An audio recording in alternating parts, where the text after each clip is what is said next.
As Nadim and others have said, we are not starting from scratch in this region. A lot of good work has been done. So with this report, we focus on basically two puzzles that remain, and then one major question that we think is very important. In this presentation, you know, I was among the ones that sent around emails, let's stick to 15 minutes and so on. So now the pressure is on me to make sure I stick to 15 minutes. I will only focus on a few selected points. Of course, the report covers much more. So the first is the poverty puzzle. There is some indication from perception-based indices that actually the people have become less happy in this region over the last 5 years in terms of their economic well-being. At the same time, if we look at the official numbers, they draw a rather bright picture of how growth has accelerated, how poverty has been reduced. So there's a puzzle, and in this report we find some evidence to shed light on that puzzle. The second thing is always we talk about food security, and we have a very clear definition. But when it comes to indicators and measuring food security, we are on a little bit more debatable and fragile ground. So I'm going to propose in this presentation two food security indicators that are measurable and can be used for quantitative analysis. And then finally, there's the growth puzzle. So really countries like Egypt and Tunisia and others have had decent growth in the past. Yet again, there is this perception that the poverty was stuck, poverty may have increased. So there's this question of which policies and investments may actually help to make the Arab world more food secure and with less poverty. So in this presentation, I'm going to focus on number 2 and number 3, and they're only policies. We won't have more time. But let me draw your attention to the fact that my co-authors, two of them who are here, Olivier Ecker and Perihan Al-Rifai, will draw on this report also in other sessions. Perihan will look at this tomorrow before the CRP2 priority setting session to actually answer that question, and Olivier in a parallel session on data and knowledge also tomorrow will present some of our geo-referenced geospatial work with a lot of interactive, exciting maps.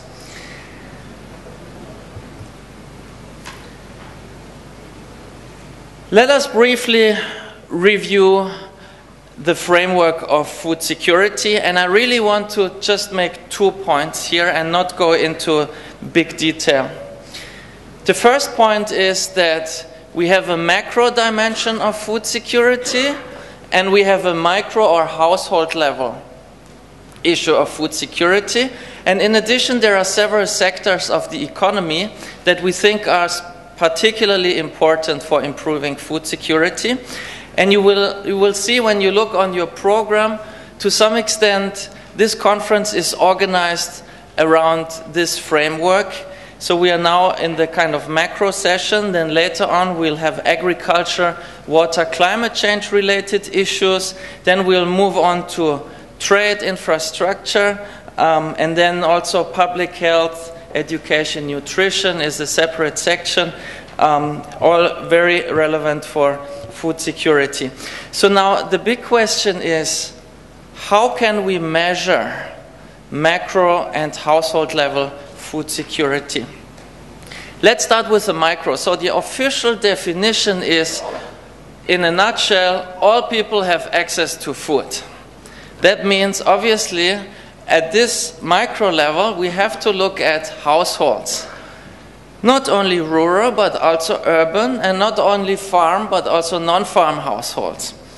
It also says all people. That means we also have to worry about within household. What is going on within household? It's not enough that overall the picture is right.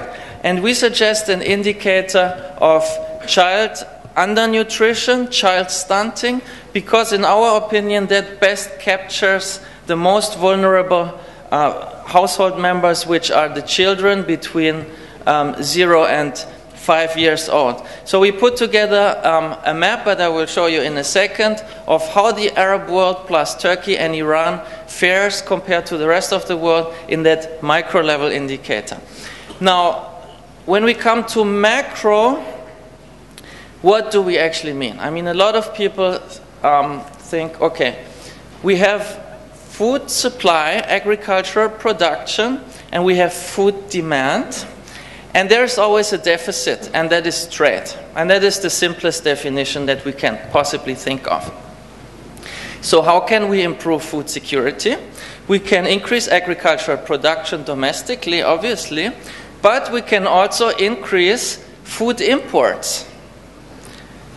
However, importing food requires substantial amounts of money, foreign exchange, preferably in an international currency. So the indicator that we propose and that captures both an increase in agricultural production and an improvement in foreign currency inflows, both improve food security at the national level, is the ratio of food imports divided through by total exports plus remittances. The exports, remittances are the foreign currency inflows. The food imports are what they are, and you can see, if you do the calculation in your mind, in both cases, when you increase domestic production, then that indicator becomes smaller, and if you increase your foreign currency revenues, it also becomes smaller, and that is a good thing, because the smaller the indicator is, the more it means that the country spends less of its foreign currency revenues to import food as opposed to countries that spend more. Obviously, the more you spend, the more vulnerable you are when the world market prices changes. Now let us take a look of what we call the risk of food insecurity in the Arab world.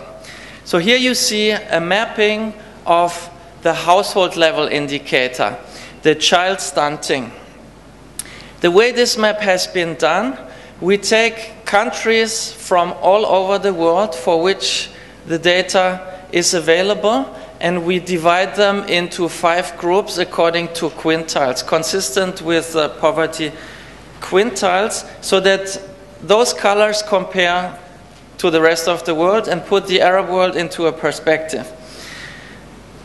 So you can see a lot of yellow, orange, and red. The most vulnerable countries, or countries with the highest level of child undernutrition, are Yemen, Somalia, and Sudan. But then also other countries, and that is to some extent surprising, like Libya or Algeria, Morocco. I don't want to pinpoint to countries, you see the map by yourself. Even Turkey has rather high levels of household level food insecurity compared to their economic development status. It becomes all the more interesting when we compare this directly to the macro indicator, because you see it looks very different. The methodology is the same, but from this you can see Libya only spends 3.4% of its foreign currency revenues to import food, which is a very low number. And you can imagine, even if the world food price doubles, it's still 6%. Other countries, like for example Yemen, we talk about 15%, Jordan 14%, Mauritania 20%. So obviously any price shock in the market has a much, much stronger impact on those countries. In terms of policy implication, I think we should really think of, does this country or this sub-region in the country has rather a macro or a micro issue? Because obviously the policy implications will be very different, whether we want to tackle household level or macro level. And especially for countries like Libya, you can see they vary quite dramatically. Countries like Egypt, for example, they are in both categories in the same group of serious risk of food insecurity. So the next thing that we did is we merged the two. So we weighted the macro and the micro indicator each by 50%, and this is the risk of food insecurity map that we get for the region.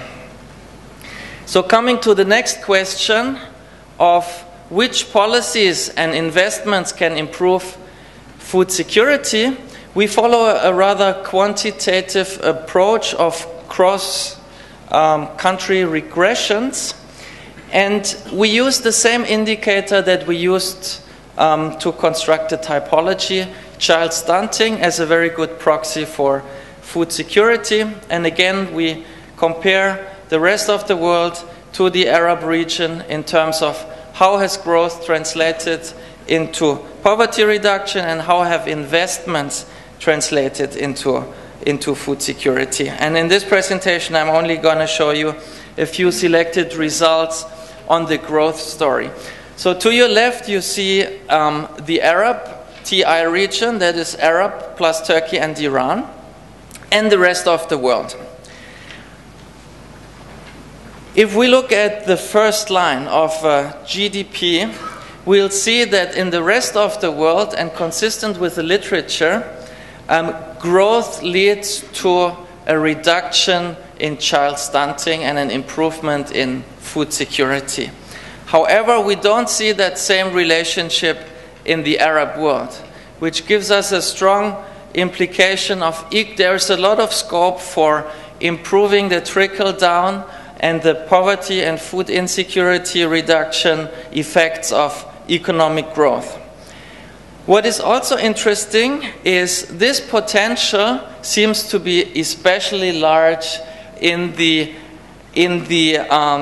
agricultural sector, because consistent with all of the literature, agriculture is the most pro-poor sector that you can possibly imagine in the world. However, that does not really hold for the Arab region, and indicating a lot of scope for making agriculture more pro-poor. Just to give you a little flavor of why this could be the case, there are several reasons. I just focus on one now. So we took 2 household surveys to see who are the poor. And we took Syria and Egypt as an example. We divided the households into quintiles, national and rural. And the surprising news is that in Syria and in Egypt, even in rural areas, farm income makes up less than 30% of household income. Which means that farming, yes, is very important, but it also explains that in this case here, it may not be the main source of income for the poor anymore. What is even more surprising, I find, last sentence, please, Clemens. If you look at Egypt, and I clearly didn't live up to my email, that is for sure by now. In Egypt, actually, it's the richest quintile in rural areas that gets most of its income from farming, and the poorest the least. So a few selected messages. That is the last slide, I promise. The risk of food insecurity is very high, but there are large variations between countries, and most importantly between the macro and the micro level, and the policy implications of that clearly have large implications on I think our debates during the conference, but also on improving food security in general. Thank you.